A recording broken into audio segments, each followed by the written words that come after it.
So this one morning, our HOA president, Dolores Dubois, yeah, that's her real name, shows up screaming like she owns the whole lake. No knock, no courtesy, just yelling across the yard about violations and community standards and whatever else her clipboard told her to say.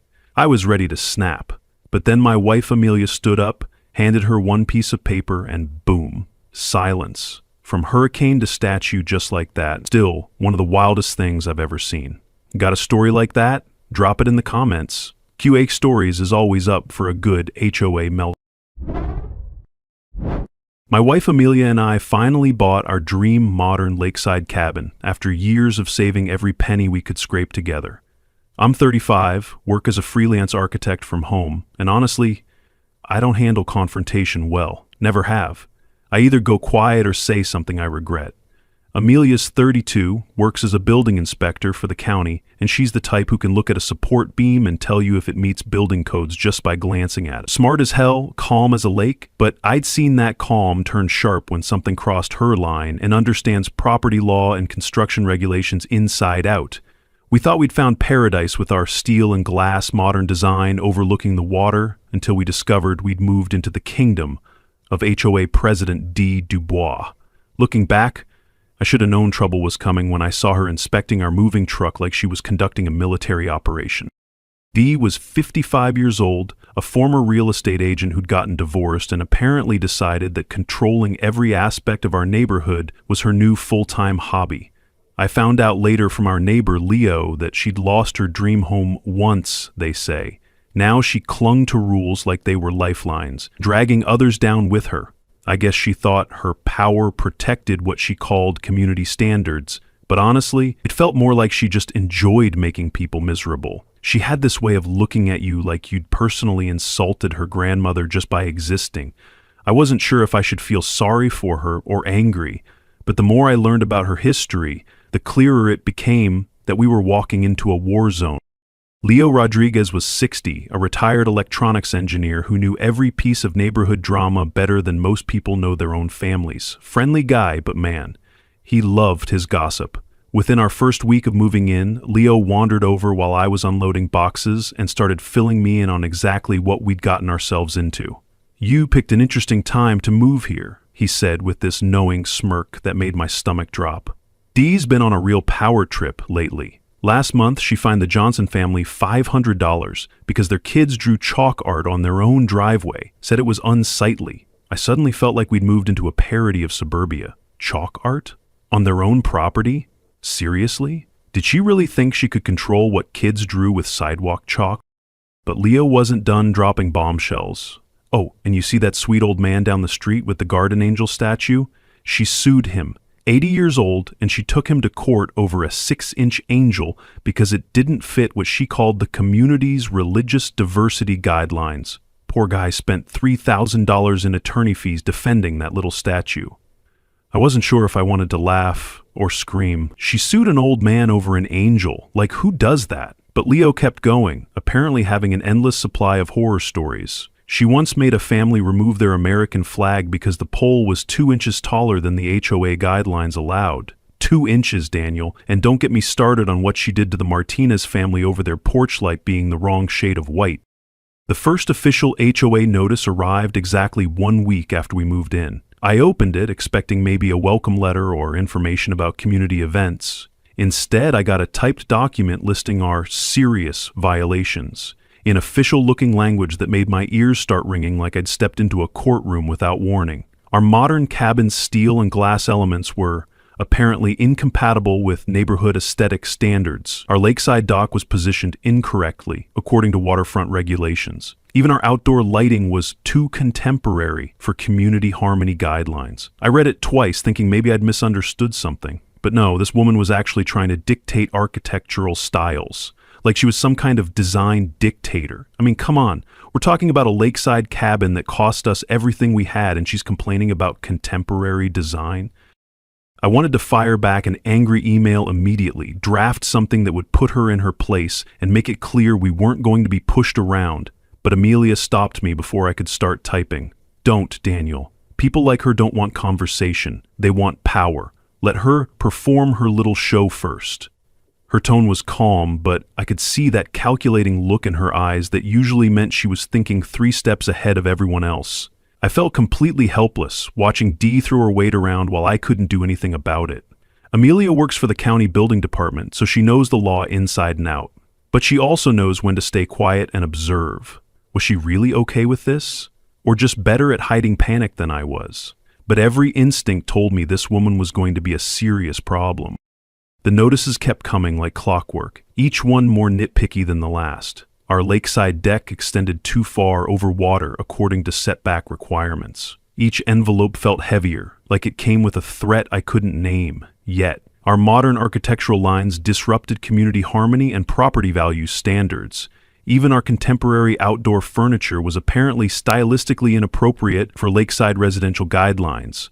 By week 3, I flinched every time I heard the post flap click, wondering what new complaint she'd dream up next. It didn't make sense at the time, but later I realized she was systematically building a paper trail against us, creating documentation for some bigger plan I couldn't see coming. Then came what I now call the nuclear option. Dee sent an official written notice demanding we correct all serious community violations within 7 days, or she'd personally conduct a thorough property inspection and impose appropriate enforcement measures. The language was formal and threatening, like something you'd get from a government agency before they condemned your house. I read it and wanted to tear up the paper right there, march over to her house and tell her exactly what I thought of her little power games. The audacity was incredible. Who did she think she was, threatening to inspect our home like we were criminals? But Amelia smirked when she read it, but I saw her grip tighten on the paper, that same mysterious expression crossing her face again. Looks like she wants to push this further, honey. That look in her eyes. I kept wondering if we were in over our heads or if she'd already drawn the map out of it, but something told me my wife was already 10 steps ahead of whatever game Dee thought she was playing. We decided not to respond to any of her demands. I watched Amelia start pulling out law books and making phone calls to someone I didn't recognize.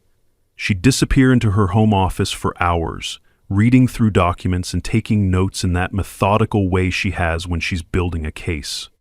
When I asked what she was planning, she just said, "Research, Daniel. Sometimes the best defense is understanding exactly what you're dealing with." I had no idea what my wife was planning, but something in her eyes told me Dee had just made the biggest mistake of her life. While Amelia buried herself in legal research like she was preparing for the Supreme Court, I decided to get the full story about our new neighborhood dictator. Leo was more than happy to fill in the details over coffee on his back porch, and honestly, the guy seemed to enjoy having a fresh audience for his gossip. "You want to know about Dee?" he said, settling into his chair with obvious relish. "I remember when she sued that 80-year-old man over his guardian angel statue. Said it didn't fit the community's religious diversity guidelines. Poor guy spent $3,000 in attorney fees defending that little statue." Wait, hadn't he already told me this story? But Leo kept going, apparently having more ammunition than I'd realized. She once fined a family $500 because their kid's chalk art on their own driveway was unsightly. And rumor had it, she wasn't just reckless with power, she was reckless with money. HOA dues disappeared into legal expenses with no explanation, while potholes sat untouched for months. I started understanding this wasn't just about our cabin, it was a pattern. Dee wasn't just power hungry, she was reckless with other people's money. Looking back, I still can't believe how many red flags everyone just ignored. But I guess when someone's in charge and acting official, people assume they know what they're doing, even when they're clearly out of control. Leo leaned in closer, dropping his voice like he was sharing state secrets. "Between you and me, I think she gets off on the control. Some people said she started targeting families right after her divorce finalized. Like she was taking out her personal frustrations on the whole neighborhood. That actually made sense in a twisted way. I wasn't sure if I should feel sorry for her or angry, but the more stories Leo told, the clearer it became that we weren't her first victims." Leo circled back to the angel statue again, his voice almost reverent, like it was the crown jewel in Dee's legacy of cruelty. I didn't stop him. Sometimes you need to let people repeat themselves when they're trying to make sense of madness. There's more, Leo continued, warming to his subject. Remember the Peterson family with the vegetable garden? She claimed their tomatoes were agriculturally inappropriate for residential zoning and made them rip out the whole thing. Tomatoes, Daniel, and Mrs. Chen with the wind chimes? Apparently they created excessive noise pollution even though you could barely hear them from 10 feet away. The woman's got issues, and unfortunately for the rest of us, she's channeling them into HOA enforcement. Meanwhile, Amelia was conducting her own investigation with the thoroughness of a federal prosecutor. She'd called in Edward Blake, a real estate attorney who used to work with her at the county office. I could hear them on conference calls, going through HOA bylaws and state regulations line by line like they were searching for buried treasure. Edward, she'd say, walk me through the latest changes in property inspection law. She looked up statutes the way people read holy texts, with fury and reverence, while he explained legal precedents that went way over my head. I could barely follow the headlines of what she was digging through, but she kept going, like a woman on trial herself. If maybe I should be more worried about what was coming, or if Amelia's preparation meant we were actually going to be okay. After several sleepless nights of research, Amelia called me over to her desk, eyes bright with the kind of discovery that makes lawyers rich and defendants very nervous. She looked wired, exhausted, as she flipped to the page that could save us. Daniel, look at this. According to current state regulations and building law, any inspection of private property by an HOA requires written consent from homeowners or an official order from proper authorities. Her notices have no legal value whatsoever. Entering our home without permission violates property ownership rights. I actually had to read the statute twice before it sank in. This was the legal shield we desperately needed. But something told me Amelia wasn't planning to just wave this law at D and hope she backed down. She continued, pulling out more documents like a magician revealing tricks. Edward confirmed it. There's been a recent change in state law specifically because of HOA overreach cases. D either doesn't know about it or she's hoping we don't. All her threats? Paper tigers. But somehow, I still couldn't relax. But something about Amelia's tone made me think she wasn't planning to just send Dee a polite email about property rights and call it a day. There was something bigger brewing here, and I was starting to get the feeling that my wife was orchestrating something I couldn't see yet. There's more, Amelia said, spreading out printouts across her desk like a detective building a murder case. I've been tracking her pattern through county records. She's filed complaints against 7 families in the past 2 years. Every single case involved expensive legal battles that the HOA, meaning all of us, had to pay for. She's not just abusing her power, she's bankrupting the community to fund her personal vendettas. That hit me like a punch to the gut. We weren't just dealing with a power-hungry neighbor, we were dealing with someone who was systematically destroying people's lives and making everyone else pay for it. I wasn't pacing, I was shaking. Rage, or relief, or fear. I couldn't even tell anymore around the room, feeling that familiar surge of anger that makes me want to do something stupid and confrontational. So what do? Show her the law and hope she backs down? But Amelia shook her head with that patient look she gets when she knows something I don't. Nah, no, Daniel. People like Dee don't respond to reason, they respond to consequences. We need to let her make the first aggressive move, then make sure it's also her last. I should have felt relieved having this legal ammunition, but something about the way she said consequences made me wonder exactly what my wife was planning. I should have asked, but I was afraid of the answer. Edward called back that evening with more disturbing news that made my stomach drop.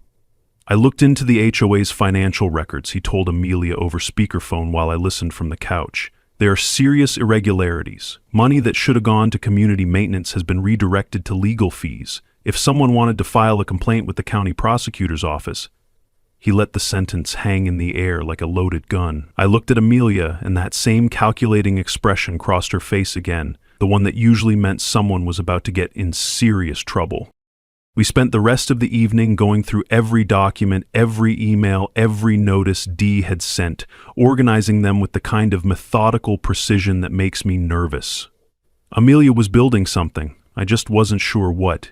But as I watched her methodically organize evidence and cross-reference legal statutes, one thing became clear.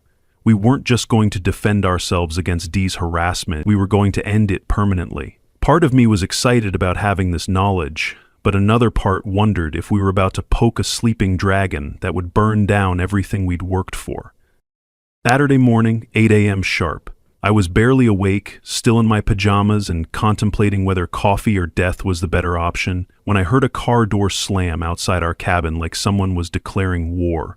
Looking through the window, I saw a black SUV parked directly in front of our house, blocking our driveway with the kind of aggressive positioning that screams, "I'm here to ruin your day." Out stepped Dee, wearing a stiff business suit and carrying a clipboard like she was about to foreclose on our home.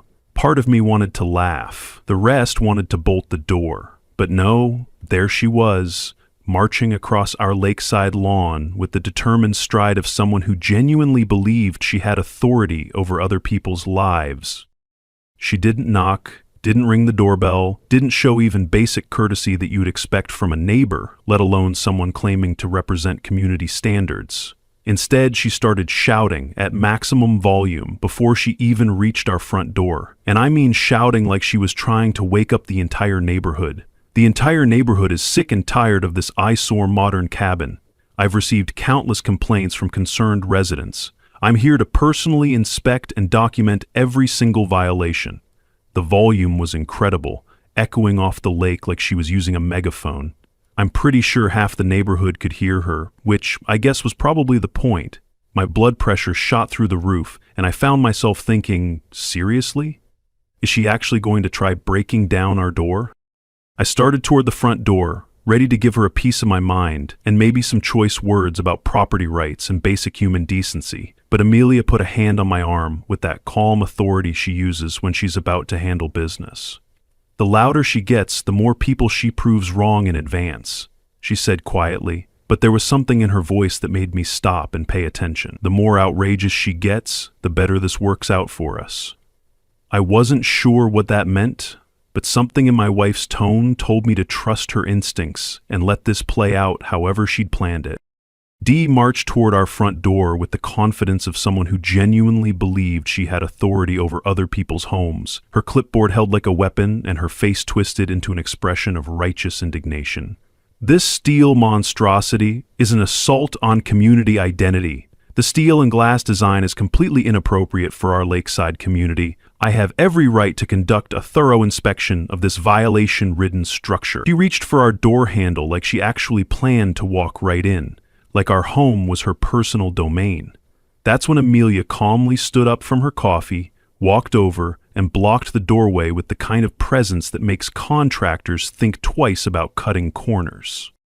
"Excuse me, Mrs. Dubois," Amelia said in that perfectly controlled voice she uses when she's about to end someone's whole career. You know that tone, polite on the surface, but carrying an unmistakable edge that makes your skin crawl and lets you know someone's about to get educated. "You have absolutely no right to enter our home without invitation." Her stance was relaxed but somehow managed to fill the entire doorway, and I could see Dee's confidence starting to waver, just a little bit. Dee laughed, actually laughed, like Amelia had just told the funniest joke in the world, which honestly made me want to step in and defend my wife's legal expertise. "I'm the HOA president. I have every right to inspect this cabin and ensure compliance with community standards." The arrogance was breathtaking. Did she really believe her own nonsense, or was this just some kind of performance art? But then Amelia slowly pulled out an official document with a red government seal, and I watched Dee's expression start to shift from confident to confused in real time. "This is a legal statute regarding private property inspection rights under state law," Amelia said, holding the document where Dee could see it clearly, but not close enough for her to grab it. "If you proceed with, this attempted forced entry, I'll be required to activate counter-enforcement procedures." Her voice stayed perfectly calm, but somehow sounded absolutely terrifying. Her tone was calm, but final, like closing arguments in a courtroom she'd already won. "I have all the necessary paperwork ready to file with the appropriate authorities." I actually held my breath, watching this unfold like a chess match where only one player knew the rules. Dee grabbed for the paper, but Amelia pulled it back slightly, making her actually reach for it like a child trying to grab a cookie. When she finally got her hands on it, her jaw flexed, then her fingers trembled slightly at the edges of the paper in a matter of seconds that felt like watching someone realize they'd been playing poker with marked cards. She read the first paragraph, then read it again, and I watched her realize this wasn't some amateur homeowner waving around Google printouts. This was real legal documentation that she clearly didn't understand, but definitely recognized as legitimate government paperwork. I'll need to review this with legal counsel, Dee stuttered, looking like someone had just handed her a live grenade with the pin already pulled. She tried to maintain her authoritative posture, but her voice cracked with uncertainty, and suddenly the confident HOA president had been replaced by someone scrambling to save face. But this doesn't change the fact that your cabin violates multiple community standards. Even her comeback sounded weak now, like she was reading from a script she'd forgotten halfway through. Amelia just nodded politely, but I could see that satisfied smile playing at the corners of her mouth. Of course, Mrs. Dubois. Take all the time you need to review it with qualified legal counsel. In the meantime, I trust you understand that any attempt to enter our property without proper authorization would constitute criminal trespassing under state law. The way she emphasized qualified legal counsel was pure genius. She wasn't just showing Dee the law. She was making it crystal clear that Dee was completely out of her depth and about to drown.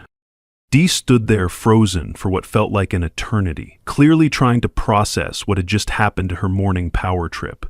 The woman who'd been screaming about community standards and property inspections suddenly looked like she'd rather be anywhere else in the world. Without another word, she turned and walked back to her SUV, moving like someone who'd just been diagnosed with a terminal case of legal reality. Watching her backpedal felt like sunlight after weeks of rain.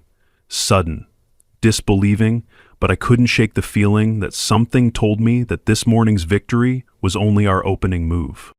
Instead of backing down after Amelia's legal reality check, Dee doubled down and launched what I can only describe as psychological warfare designed to drive us completely insane.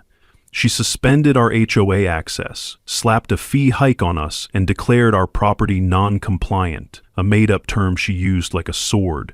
I read it thinking, can she actually do this? But that was just the opening salvo in what turned out to be a campaign of harassment that would have impressed military strategists.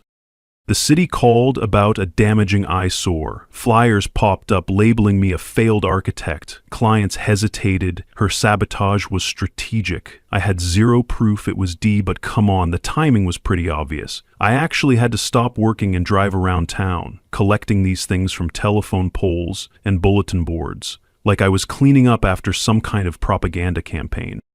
You know those crazy neighbor stories you hear about online? The kind of drama that would fit perfectly on QA stories or those storytelling channels where people share their wildest experiences?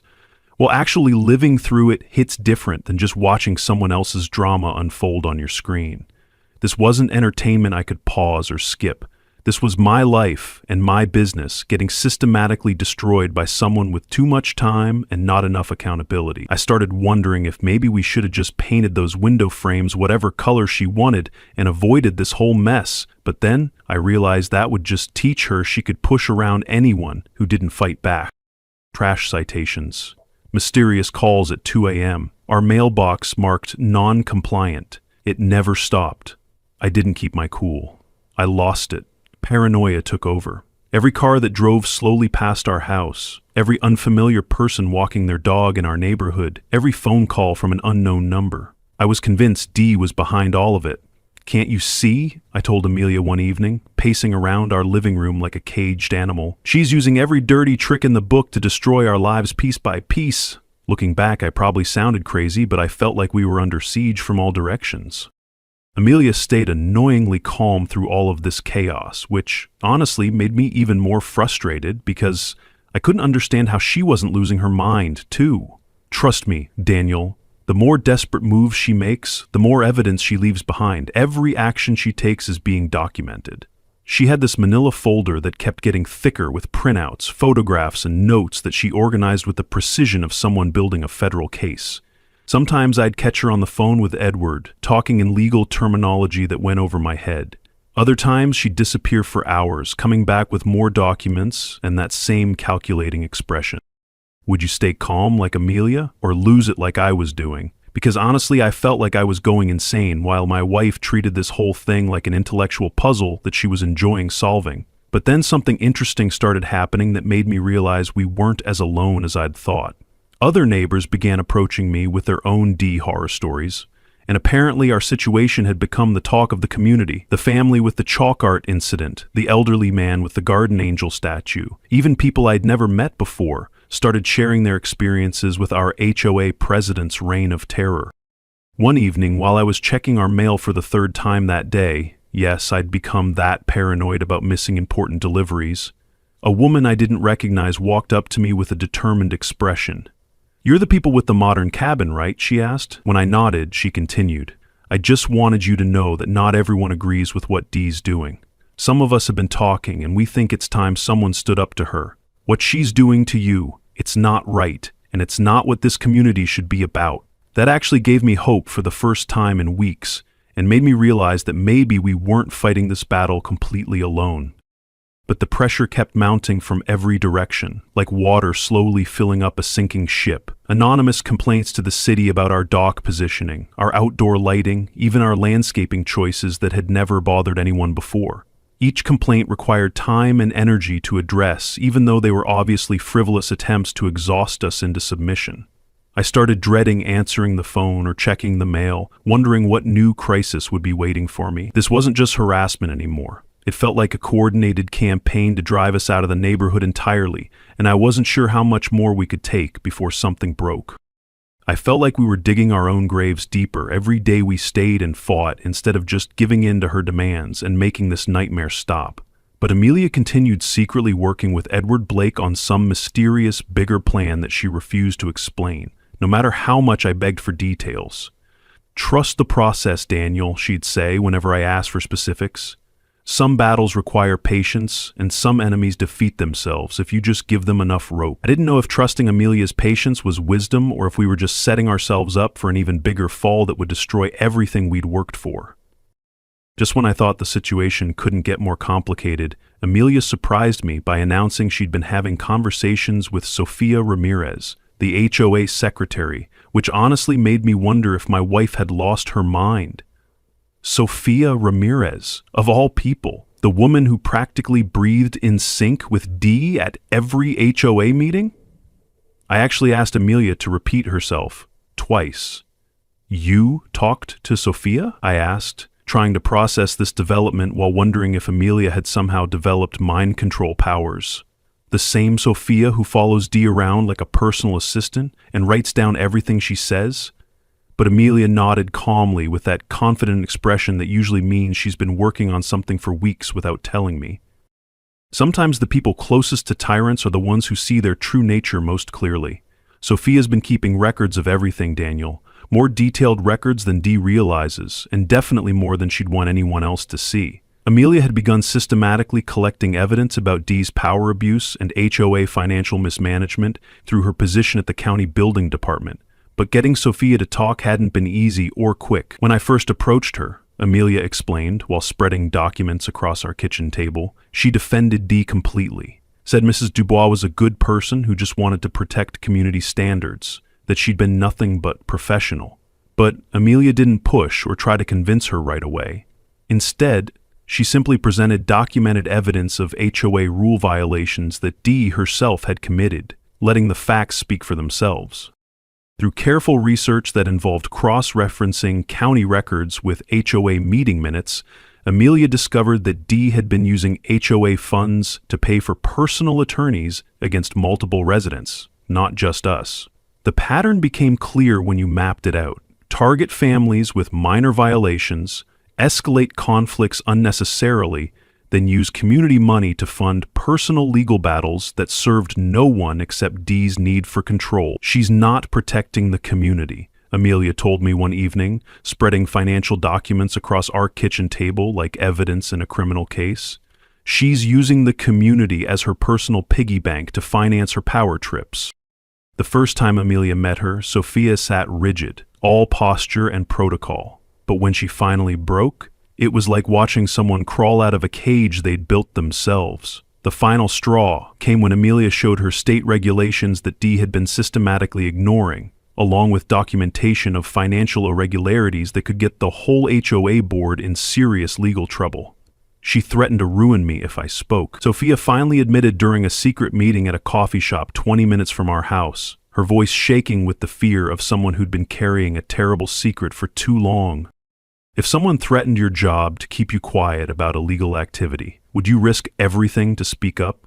Because that's exactly the position Sophia found herself in, and I honestly don't know if I would have been brave enough to do what she did. I've been scared to speak up because I need this job to support my mom, but I can't keep covering for her anymore. She's not protecting the community. She's destroying it, one family at a time. The courage it took for Sophia to break ranks like that was incredible.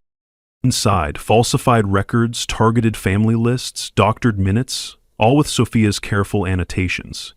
Dee hadn't just been a tyrant throwing her weight around. She'd been embezzling community funds and intimidating employees who might expose her criminal behavior. Money that should have gone to community maintenance, landscaping, and facility improvements had been redirected to pay for Dee's personal legal crusades against residents who dared to question her authority. "There's more," Sophia said, pulling out a folder of documents that made my blood run cold. Seeing my name under problem families made my stomach drop. This wasn't just personal, it was strategic, with annotations about our modern cabin being a target for systematic harassment, made me realize this wasn't random neighbor conflict, it was premeditated persecution designed to drive us out of our own home. But the most shocking revelation came when Sophia showed us meeting minutes that had been altered after the fact to support Dee's version of events. She changes what people actually said during HOA meetings, then files the fake minutes as official records. When residents complain about decisions they never agreed to, she points to the minutes as proof they're wrong. The level of deception was breathtaking and made me wonder how many other families had been destroyed by this systematic fraud. Dee wasn't just abusing her power, she was rewriting history to cover her tracks and make her victims look like liars. With Sophia's insider testimony and documentation, Amelia now had enough evidence to activate whatever final plan she'd been building toward for months. That night, Amelia made her final calls. The plan was ready. "Get ready, Daniel," she told me after hanging up her last call, and there was something in her voice that made my spine tingle. "There's going to be a special emergency HOA meeting, and I think you're going to be very surprised by how it ends." I should have felt victorious having an inside ally and overwhelming evidence, but something about Amelia's tone made me wonder what she wasn't telling me about the storm that was coming. The emergency HOA meeting was scheduled for Thursday evening at 7 p.m. in the community center, and by 6:30 the meeting room was packed beyond capacity with residents I'd never seen show up to anything community before in all the time we'd lived here. The atmosphere felt electric, like standing too close to a power line. People were whispering, taking sides, some looking angry, others confused, and a few checking their phones like they were expecting breaking news alerts. I found myself wondering how many of these people were on Dee's side versus how many were just curious about the drama that had been brewing in our neighborhood for months. My palms were sweating. This felt bigger than a neighborhood dispute. Before the meeting officially started, Dee made a power play that made my knees wobble. The room was thick with tension. No one leaned back in their seats. A woman clutched her coffee like it might shatter. An old man near the exit was already filming. It didn't feel like a meeting. It felt like a verdict waiting to drop. She stood up at the front of the room, radiating confidence like someone who'd already won the battle, and announced with theatrical flair, "I have a petition signed by 15 concerned residents supporting the immediate removal of the Carter family from our community due to serious and ongoing HOA violations that threaten our property values." I felt the floor shift beneath me. Not physically, but emotionally. Like the foundation we'd built this cabin on had just cracked. Were we about to lose everything we'd worked for because some neighbors signed a piece of paper? I actually felt dizzy. She continued with the kind of dramatic presentation that belongs in a courtroom, not a community meeting. "Furthermore, I've documented a pattern of hostility and non-compliance that makes their continued residence incompatible with community standards and neighborhood harmony. Tonight, this board will vote on whether the Carter family should be forced to sell their property and relocate to a more suitable community." I actually had to grip Amelia's hand to keep from standing up and screaming at everyone in that room. The audacity was incredible, but when I looked at my wife, she seemed almost bored, like she was watching a rerun of a show she'd already seen. That should have worried me more than it did. Amelia calmly requested permission to address the allegations, and I watched her stand up with a folder thick enough to choke a horse. realizing she'd been preparing for this exact moment for longer than I'd understood. Mrs. Dubois, before we discuss removing anyone from the community, perhaps we should examine who's actually been violating HOA rules and regulations. Her voice carried that same controlled authority I'd heard when she'd blocked Dee from entering our house, but now it filled the entire room. I noticed her hand shake slightly as she opened the folder, just once. Then it steadied. Point by point, Amelia presented Dee's violations with the methodical precision of a prosecutor delivering a closing argument. Misusing HOA funds for personal legal expenses, forcing employees to falsify financial records, using community resources for personal vendettas, and violating state regulations regarding property inspections. She didn't just hold up documents, she placed each one on the table with slow, deliberate care. HOA budget spreadsheets, meeting attendance logs, photos with timestamp overlays. She let the silence wrap around each page like a noose. Each accusation came with documentation that painted a picture of systematic abuse that went far beyond what anyone in that room had imagined. When Dee furiously protested with the desperation of someone watching their world collapse, "This is complete slander, these are fabricated lies with no evidence whatsoever," Amelia simply nodded toward the back of the room where Sophia had been sitting quietly.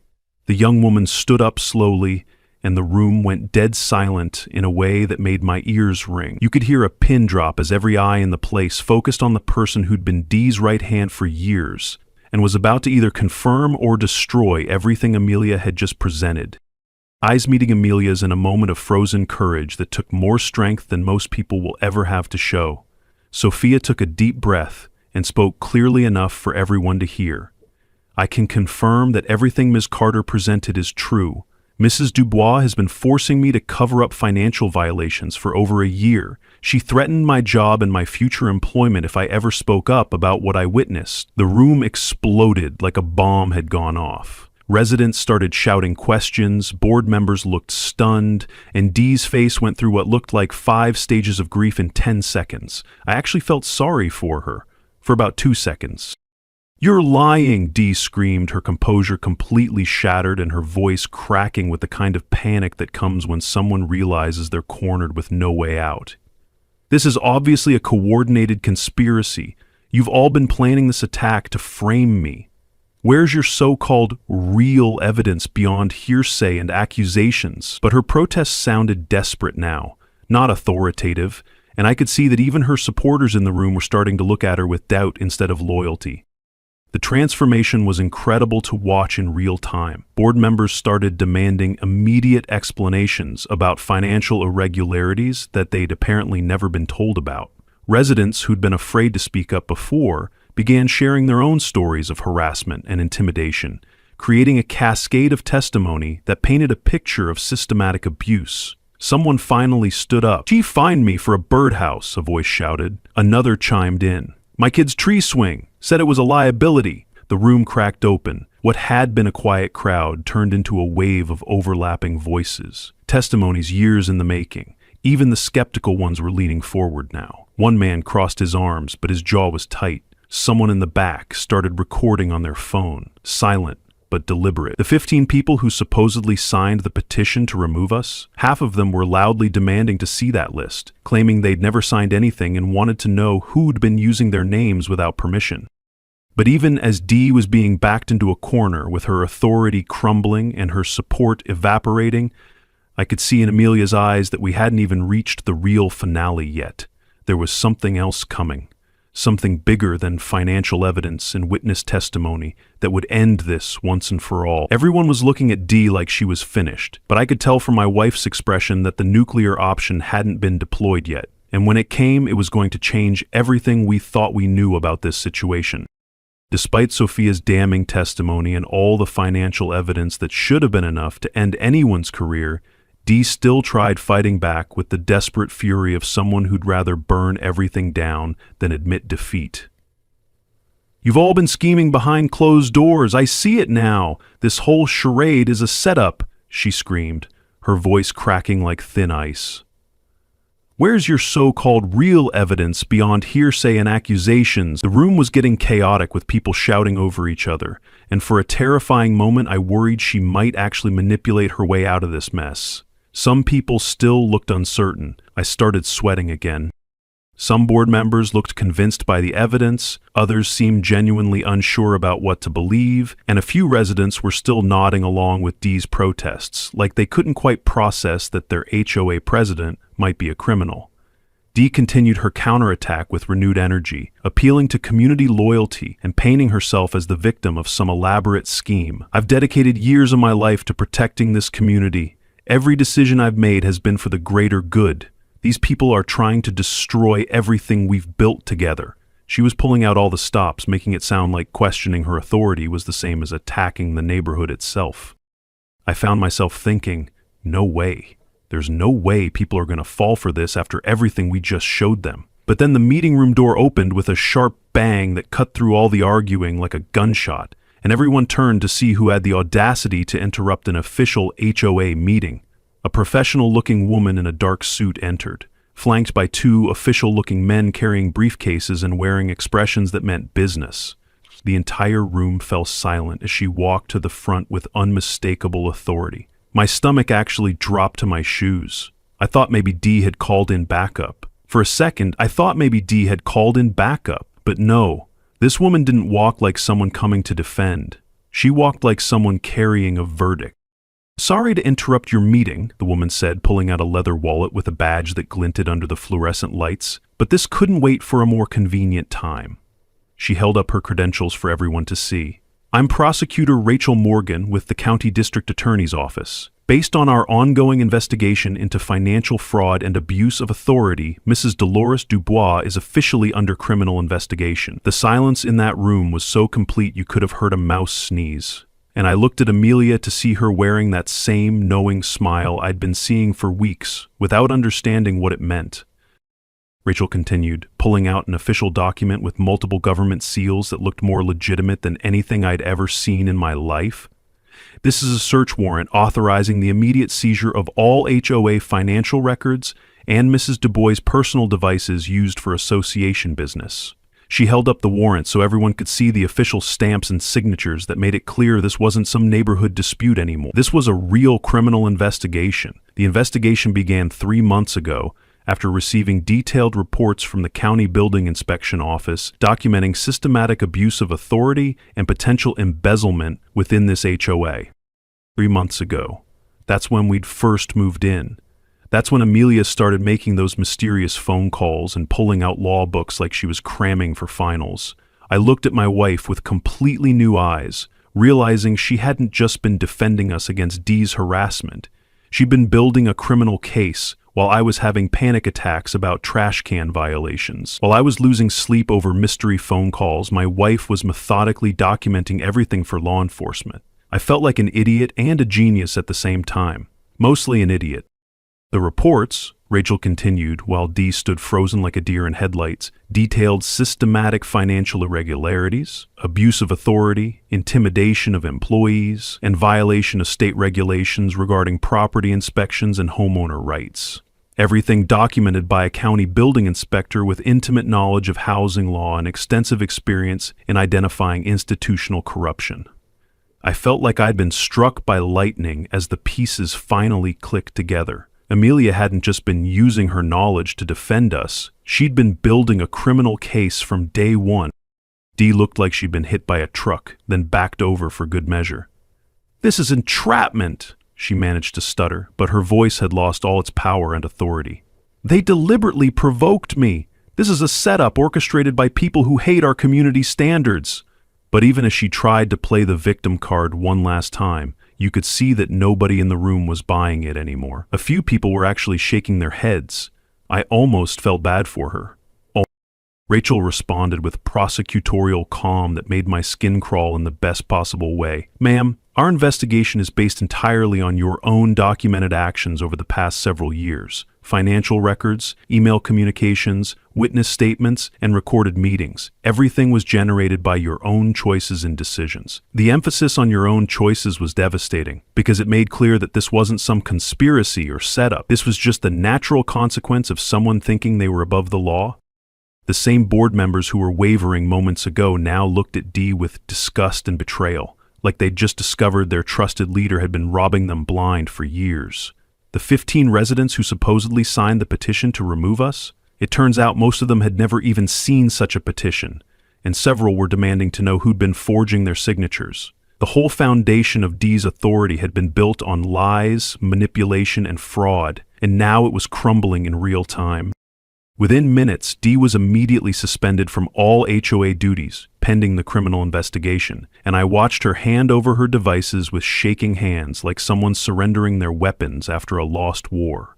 The warrant authorized seizure of all association financial records, Dee's computer, phone, and any documents related to HOA business. Watching the woman who'd been screaming about our property violations get treated like a common criminal was almost surreal, but also deeply satisfying in a way that made me understand what justice actually feels like.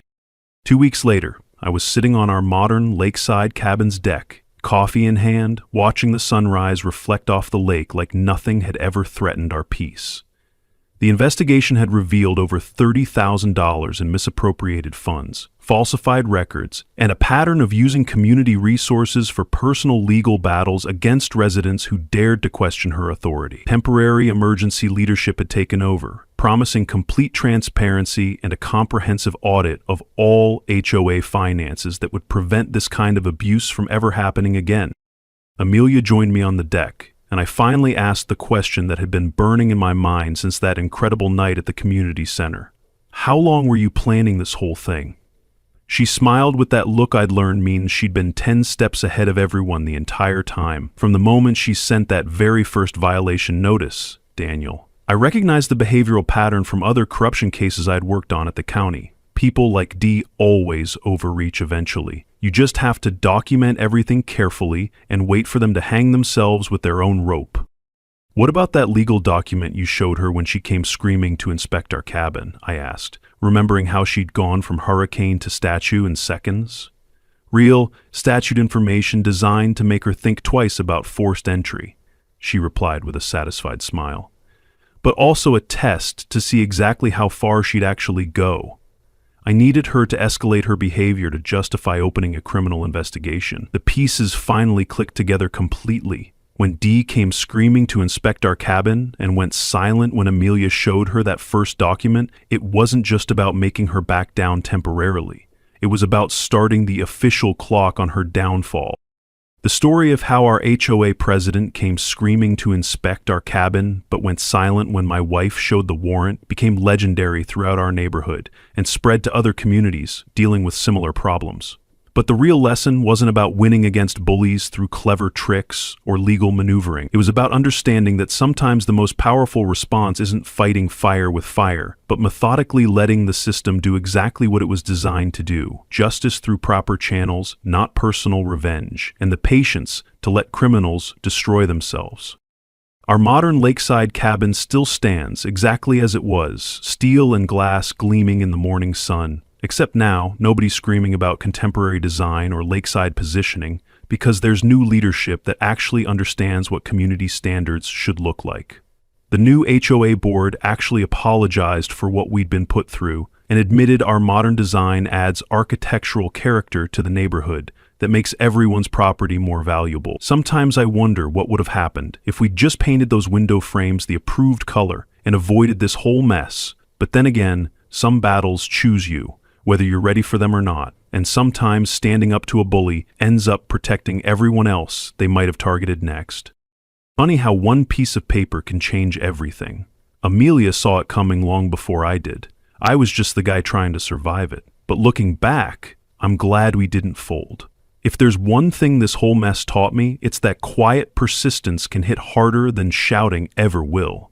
If you've ever dealt with an HOA nightmare, or you're in one now, drop a comment below. I read everyone. And if you like stories like this, hit that subscribe button, maybe give Tim Kaine a thumbs up, and if you feel like supporting the channel, there's a little thanks button down there too. No pressure, just appreciation. See y'all next time. Thanks for watching QA Stories. If you enjoyed this one, hit that like button and don't forget to subscribe for more wild tales coming your way.